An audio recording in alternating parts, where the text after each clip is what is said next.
യാക്കോബ് എഴുതിയ ലേഖനം അധ്യായം 1. ദൈവത്തിൻ്റെയും കർത്താവായ യേശുക്രിസ്തുവിൻ്റെയും ദാസനായ യാക്കോബ് എഴുതുന്നത്. ചിതറിപ്പാർക്കുന്ന 12 ഗോത്രങ്ങൾക്കും വന്ദനം. എൻ്റെ സഹോദരന്മാരെ, നിങ്ങൾ വിവിധ പരീക്ഷകളിൽ അകപ്പെടുമ്പോൾ നിങ്ങളുടെ വിശ്വാസത്തിൻ്റെ പരിശോധന സ്ഥിരത ഉളവാക്കുന്നു എന്നറിഞ്ഞ് അത് അശേഷം സന്തോഷമെന്നെണ്ണുവീൻ. എന്നാൽ നിങ്ങൾ ഒന്നിലും കുറവില്ലാതെ തികഞ്ഞവരും സമ്പൂർണരുമാകേണ്ടതിന് സ്ഥിരതയ്ക്ക് തികഞ്ഞ പ്രവൃത്തിയുണ്ടാകട്ടെ. നിങ്ങളിൽ ഒരുത്തന് ജ്ഞാനം കുറവാകുന്നുവെങ്കിൽ ഫത്സിക്കാതെ എല്ലാവർക്കും ഔദാര്യമായി കൊടുക്കുന്നവനായ ദൈവത്തോട് യാചിക്കട്ടെ.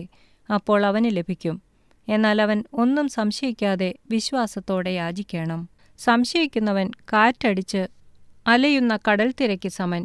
ഇങ്ങനെയുള്ള മനുഷ്യൻ കർത്താവിങ്കൽ നിന്നും വല്ലതും ലഭിക്കും എന്ന് നിരൂപിക്കരുത്. ഇരുമനസ്സുള്ള മനുഷ്യൻ തൻ്റെ വഴികളിലൊക്കെയും അസ്ഥിരനാകുന്നു.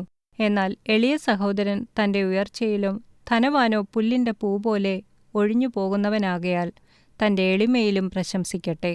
സൂര്യൻ ഉഷ്ണക്കാറ്റോടെ ഉദിച്ചിട്ട് പുല്ലുണങ്ങി പൂവുതിർന്ന് അതിൻ്റെ രൂപഭംഗി കെട്ടുപോകുന്നു. അതുപോലെ ധനവാനും തൻ്റെ പ്രയത്നങ്ങളിൽ വാടിപ്പോകും. പരീക്ഷ സഹിക്കുന്ന മനുഷ്യൻ ഭാഗ്യവാൻ.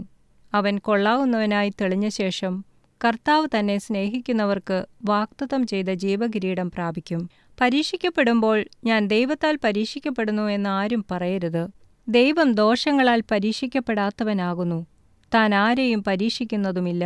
ഓരോരുത്തൻ പരീക്ഷിക്കപ്പെടുന്നത് സ്വന്തം മോഹത്താൽ ആകർഷിച്ച് വശീകരിക്കപ്പെടുകയാലാകുന്നു. മോഹം ഗർഭം ധരിച്ച് പാപത്തെ പ്രസവിക്കുന്നു. പാപം ഒഴുത്തിട്ട് മരണത്തെ പെറുന്നു. എൻ്റെ പ്രിയ സഹോദരന്മാരെ, വഞ്ചിക്കപ്പെടരുത്. എല്ലാ നല്ല ദാനവും തികഞ്ഞ വരമൊക്കെയും ഉയരത്തിൽ നിന്ന് വെളിച്ചങ്ങളുടെ പിതാവിങ്കൽ നിന്ന് ഇറങ്ങിവരുന്നു. അവന് വികാരമോ ഗതിഭേദത്താലുള്ള ആച്ഛാദനമോ ഇല്ല.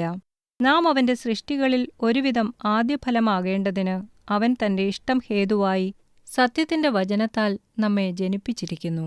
പ്രിയ സഹോദരന്മാരെ, നിങ്ങളത് അറിയുന്നുവല്ലോ. എന്നാൽ ഏതു മനുഷ്യനും കേൾപ്പാൻ വേഗതയും പറവാൻ താമസവും കോപത്തിന് താമസവുമുള്ളവൻ ആയിരിക്കട്ടെ. മനുഷ്യന്റെ കോപം ദൈവത്തിൻ്റെ നീതിയെ പ്രവർത്തിക്കുന്നില്ല.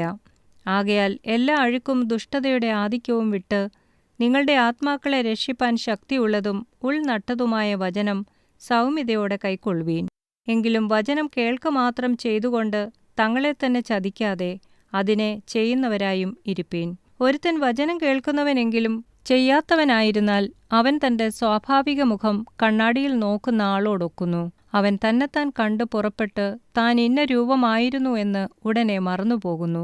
സ്വാതന്ത്ര്യത്തിൻ്റെ തികഞ്ഞ ന്യായപ്രമാണം ഉറ്റുനോക്കി അതിൽ നിലനിൽക്കുന്നവനോ കേട്ട് മറക്കുന്നവനല്ല, പ്രവൃത്തി ചെയ്യുന്നവനായി താൻ ചെയ്യുന്നതിൽ ഭാഗ്യവാനാകും. നിങ്ങളിൽ ഒരുവൻ തൻ്റെ നാവിന് കടിഞ്ഞാണിടാതെ തൻ്റെ ഹൃദയത്തെ വഞ്ചിച്ചുകൊണ്ട് താൻ ഭക്തനെന്ന് നിരൂപിച്ചാൽ അവൻ്റെ ഭക്തി വ്യർത്ഥമത്രേ. പിതാവായ ദൈവത്തിൻ്റെ മുമ്പാകെ ശുദ്ധവും നിർമ്മലവുമായുള്ള ഭക്തിയോ അനാഥരെയും വിധവമാരെയും അവരുടെ സങ്കടത്തിൽ ചെന്നു കാണുന്നതും ലോകത്താലുള്ള കളങ്കം പറ്റാതവണ്ണം തന്നെത്താൻ കാത്തുകൊള്ളുന്നതും ആകുന്നു.